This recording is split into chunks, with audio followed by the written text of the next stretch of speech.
Live your own life. Live in your own body. Live in your own relationships.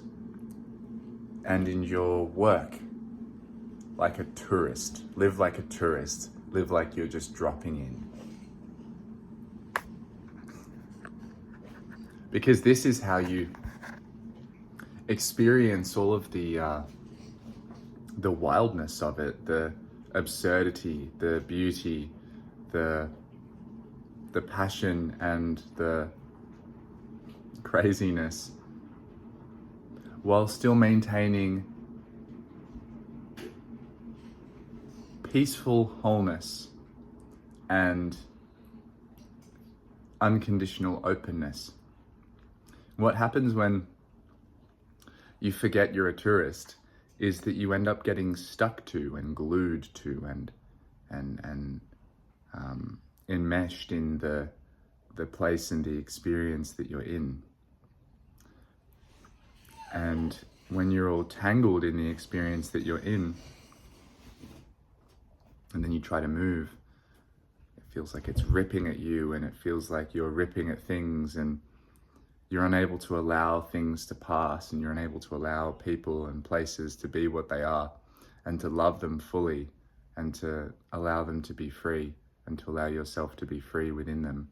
And this happens in relationships, this happens in hometowns, this happens in careers. We end up enmeshing ourselves with it, and we end up speaking to ourselves as if that is all we are, rather than remembering that we are a tourist and we are making a choice to be there. If not making an obvious choice to be in the job that you don't want to be in, you might not think that you've made that choice. You might think, I'm stuck, no I can't. Bullshit. You're not internally stuck. You can choose how you relate to the experience of being in that job. You can choose to be kind to yourself, even doing something you don't like. You don't have to turn against yourself because you're feeling the toxicity passing through your experience. You don't have to,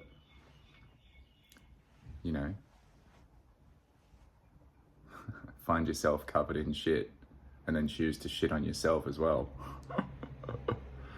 Be a tourist. Recognize the opportunity you have for creation and space in small, unexpected, really funky, weird little ways.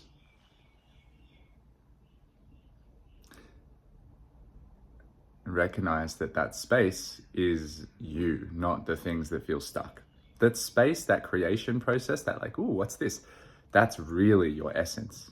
The things that you feel stuck to and stuck with, they're just things that you've been around so long, that you've held a particular perspective about for so long, that you've started to believe that you are that perspective about that job or that person. You've started to believe that you are who you've told yourself you are, or who other people have told you are, or what you think culture or conditioning says you are. But you're not. All of that stuff dies over time. All of that stuff changes. You can't take it so seriously. You don't have to take it so seriously. And you don't have to take others who take it seriously so seriously. And you don't even have to let them know that you don't take them so seriously. This is all an inside game, because all of the things that we're relating to in the outside world are being experienced through us and through our brain and through our nervous system. And if you don't have sovereignty there, then where do you have sovereignty? If you can't shift and create and have space in that space, then where do you? But it's all good, because you absolutely do have space in there. That's the essence, and that's the nature of your nervous system. That's how it develops. That's what it is. Like any root system, the nerves are like roots passing through the body that sustain the thinking brain. Like any root system, life finds a way. Love it. Jurassic Park. Life finds a way. You don't have to do anything about this. It's just the way it is. This is what you are. This is how it works. You can study it all your life if you want. You can doubt what I'm saying, go round and round in circles, but you'll realize this if you haven't already. Freedom is not something that can be taken from you. You can't buy it back. You can't get it back by turning against yourself. You can't become free by becoming your own tyrant. How the fuck would that work? So, yeah, just some morning thoughts. Mourning. It's an interesting word. English is a great language like that because of the rhymes and the double entendres, the two meanings. When you wake up, it's the morning. When you're at night, it's the dreaming. Why isn't the waking the dreaming and the night the morning? Why is it that when the sun rises we mourn and when the moon rises we dream? Why is that? Think about that. In the morning, what are we mourning?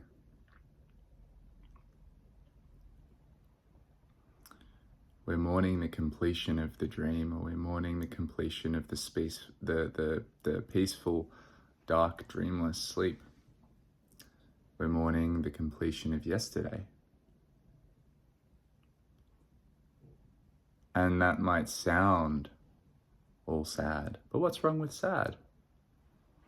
It might sound dark, but what's wrong with dark? Things pass, things complete, things die, things move on. And the morning, as the sun is lighting you up and as you feel it on your skin, as you sit with a cup of tea, that is the perfect time to grieve. That is the perfect time to mourn, because emptying yourself in the morning is a wonderful way to start the day, emptying, letting go,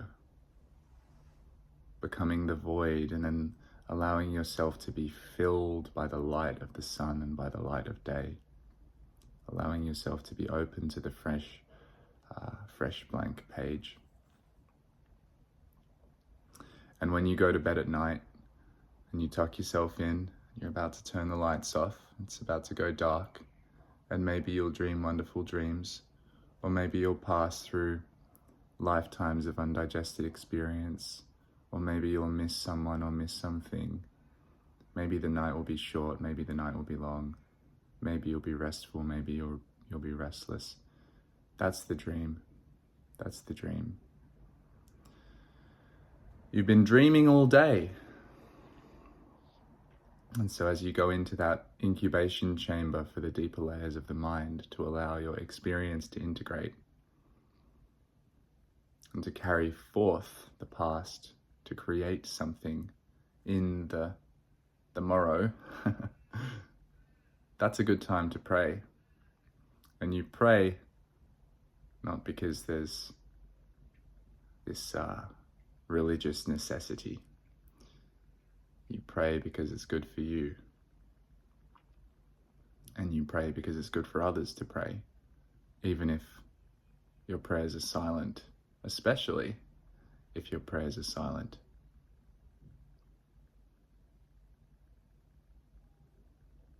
To pray is to be at peace, actually, because the act of prayer is the most peaceful, beautiful thing. And it's not about asking.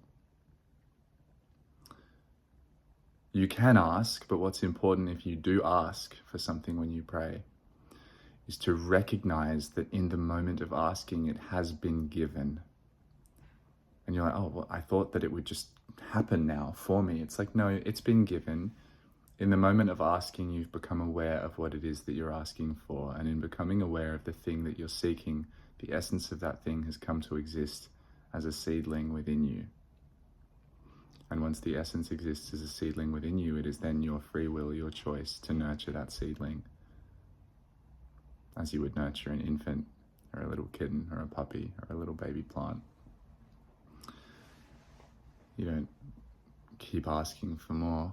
You can ask for more, but then recognize that more has been given, and that it is then yours to do with what has been given as you wish. And that is your wish. So praying is not necessarily about asking, but if you were going to ask, then you must also see that the part of you that is asking is meeting the part of you that is simultaneously receiving through the asking. When God answers your prayers, He doesn't answer the prayers of those who aren't opening their eyes to appreciate, e.g. to expand. Appreciation, expansion. If you don't open your eyes to appreciate what it is that has been given, then there will be no expansion. And then you sleep peacefully through appreciation. You sleep sincerely. You can rest your head at night having offered yourself. And in offering, you are receiving. It's by offering that you receive. It's by becoming that you find. It's by being that you are.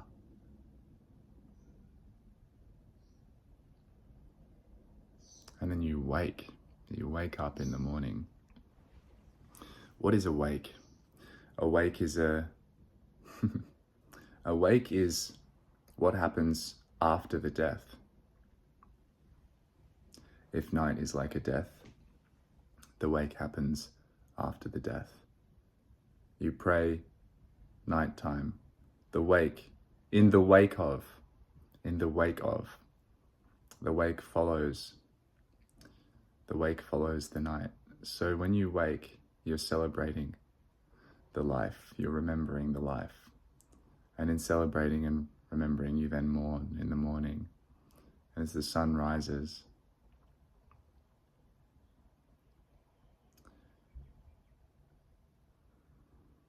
well, I don't know, it just feels nice because the sun's rising. Yeah, language, it's interesting. You can think about these things like conspiracies. How dark. Morning. Grand rising. And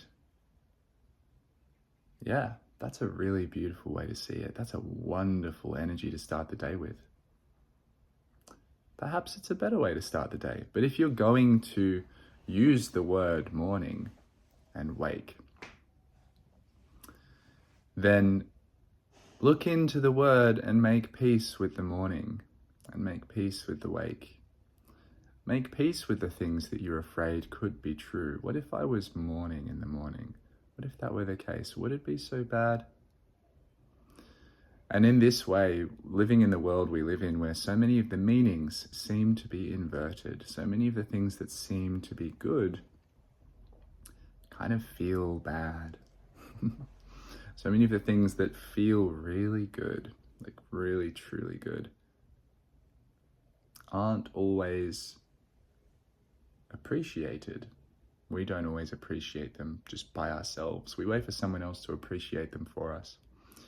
In a world like that, maybe the request, maybe the cosmic request is that you develop an intimacy and a knowledge of the essence of the thing that you are judging or resisting.